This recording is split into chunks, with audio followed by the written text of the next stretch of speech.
नमस्ते दोस्तों, दुनिया में हर तरह के लोग हैं। कुछ लोग ईश्वर पर विश्वास करते हैं तो कुछ लोग कहते हैं कि दुनिया में कोई ईश्वर नहीं है। यही कारण है कि ईश्वर पर विश्वास करने वालों को आस्तिक और विश्वास न करने वालों को नास्तिक कहा जाता है। ऐसा ही कुछ महाभारत को लेकर भी लोग बंटे हुए हैं। आपको बता दें, महाभारत को महाकाव्य रूप में लिखा गया भारत का ऐतिहासिक और दार्शनिक ग्रंथ माना जाता है।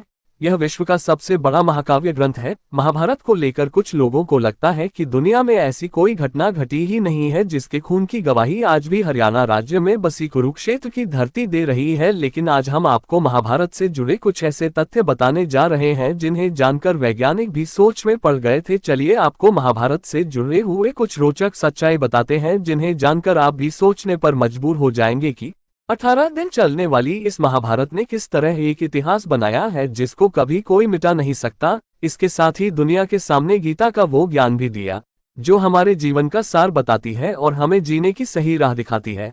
तो दोस्तों, स्वागत है आपका YouTube चैनल आइकॉनिक फैक्ट्स में। फैक्ट्स नंबर 1, कुरुक्षेत्र की लाल मिट्टी। हम सभी जानते हैं कि महाभारत का युद्ध कुरुक्षेत्र में हुआ था, जो आज भी हरियाणा राज्य में स्थित है। कहा जाता है कि उस समय तबाही ला देने वाले युद्ध में बहे खून की वजह से वहां की धरती लाल हो गई थी।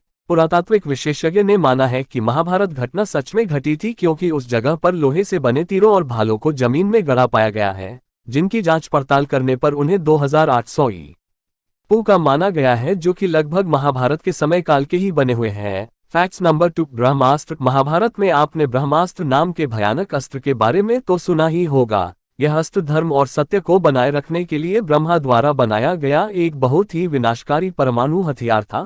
माना जाता है कि यह अचूक और भयंकर अस्त्र होता था। इसकी प्रामाणिकता तब सामने आई जब अमेरिकी ने जे रॉबर्ट ओपेनहाइमर को परमाणु बम बनाने को दिया था। जे रॉबर्ट ओपेनहाइमर ने महाभारत काल के ब्रह्मास्त्र अस्त्र की संधारक क्षमता पर शोध किया। 1939 से 1945 के बीच अमेरिका के वैज्ञानिकों की एक टीम ने इस पर काम करना शुरू किया। 16 जुलाई 1945 को इसका पहला परीक्षण किया गया और धमाके का परिणाम कुछ वैसा ही था जैसा पौराणिक ग्रंथों में ब्रह्मास्त्र के बारे में बताया गया था। इस परीक्षण के बाद वैज्ञानिकों ने भी माना कि इस तरह का शस्त्र महाभारत में भी इस्तेमाल किया गया था। Facts number 3, Gita. हिंदू धर्म में प्रमुख ग्रंथ के तौर पर श्रीमद्भागवत गीता को देखा जाता है। आपने अगर कभी गीता पढ़ी होगी तो आप ये बात अच्छी तरह से जानते होंगे कि गीता के वचन कोई सामान्य व्यक्ति नहीं लिख सकता है। ये बात तो सभी जानते हैं कि गीता के वचनों के श्री कृष्ण ने महाभारत में अर्जुन को सुनाया था, और अर्जुन थे तो फिर पांडव भी थे, और पांडव थे तो फिर महाभारत भी हुआ था। फैक्ट्स नंबर 4, महाभारत के शहर। महाभारत में कई शहरों का निर्माण हुआ था जो आज भी मौजूद है। इतिहासकार बताते कि महाभारत का हस्तिनापुर आज का मेरठ जिला है, और वही इंद्रप्रस्थ आज दिल्ली, गंधार अफगानिस्तान का कंधार आदि मौजूद है, जो महाभारत होने का सबूत देता है। फैक्ट्स नंबर 5, स्वास्तिक की गवाही। भारत में स्वास्तिक के निशान को हिंदू धर्म में सबसे पवित्र माना जाता है, लेकिन यह निशान महाभारत में भी उपयोग में लिया जाता था। सिंधु घाटी सभ्यता और मोहनजोदड़ो सभ्यता की खुदाई के दौरान कई ऐसे सबूत मिले थे जिनमें स्वास्तिक के निशान पाए गए थे।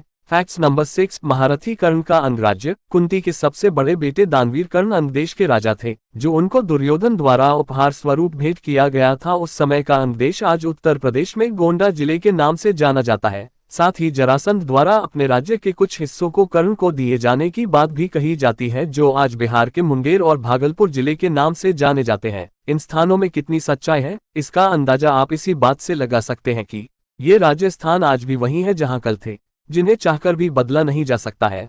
फैक्ट्स नंबर 7, अर्जुन का चक्रव्यूह। आपने महाभारत में अर्जुन के चक्रव्यूह के बारे में तो जरूर सुना होगा, लेकिन क्या आप जानते हैं ये चक्र आज भी मौजूद है?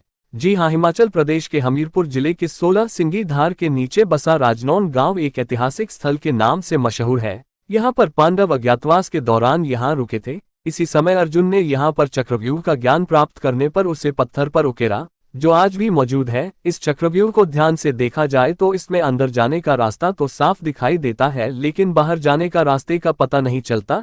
इस जगह को पिपलू किले के नाम से जाना जाता है, जो आज भी मौजूद है। फैक्ट्स नंबर 8, भगवान श्री कृष्ण की द्वारका नगरी। भगवान श्री कृष्ण द्वारका के राजा थे, और महाभारत में इस बात की जानकारी मिलता है कि यह नगरी जलमग्न हो गई थी। आपको जानकर हैरानी होगी कि पुरातत्व विभाग को गुजरात के पास समुद्र के नीचे एक पुराना शहर मिला है, और इसके प्रमाणों से पता चलता है कि यह वही द्वारका नगरी है जिसका उल्लेख महाभारत में किया गया है। इसलिए कोई भी इंसान इस बात से इनकार नहीं कर सकता है कि महाभारत हुई थी। अब तक महाभारत को लेकर जो भी खुलासे हुए हैं, उनसे आम इंसान ही नहीं बल्कि वैज्ञानिक भी हैरान है कि ऐसा वास्तव में हुआ था, और यह वह इसलिए मानते हैं क्योंकि उनको यह सबूत मिला है। सबूत के आधार पर भी महाभारत को कोई झुठला नहीं सकता। मैंने जो ये फैक्ट्स आपको बताए हैं, इसके अलावा भी और भी बहुत सारे सबूत हैं जो साबित करता है कि महाभारत हुआ था। तो दोस्तों, आज के लिए इतना ही। वीडियो कैसा लगा कमेंट सेक्शन में जरूर बताना, और चैनल पर नए हो तो प्लीज चैनल को सब्सक्राइब करके बेल आइकन प्रेस कर देना। धन्यवाद।